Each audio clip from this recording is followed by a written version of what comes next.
భారతీయ వంశంలో పతిపుర రాజు ప్రభాసుడు వంశానికి చెందిన పతిపుర వంశోజుడు సంతానుడు మహావీరుడు. ఒక రోజు ఆయన గంగానది తీరాన అక్కడ మహాసుందరి గంగాదేవిని చూసి ఆమె రూపంతో ఆకర్షణ అయి పెళ్లి అనుకుంటాడు. అప్పుడు గంగాదేవి ఒక పరీక్ష పెట్టింది. నేను నీ భార్య అవ్వాలంటే కానీ నువ్వు నా మీద ఏ విషయంలో ప్రశ్నించకూడదు, నేనేం చేసినా నువ్వు నన్ను ఆపకూడదని చెప్పింది.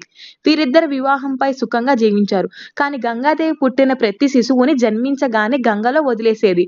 సంతానుడు మనసులో బాధపడతాడు కానీ ఎటువంటి ప్రశ్న వేయడు. ఇలా 7 పిల్లల్ని గంగలో కలిపేస్తది.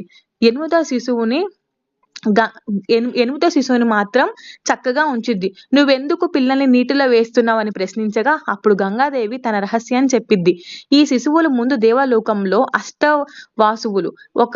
ఒకసారి వశిష్ఠ మహర్షి శాపంతో వారి భూమిపై జన్మించారు. నేను వారిని త్వరగా విముక్తి కలిగించడానికి గంగలో కలిపాను. కానీ 8వ వాడు మన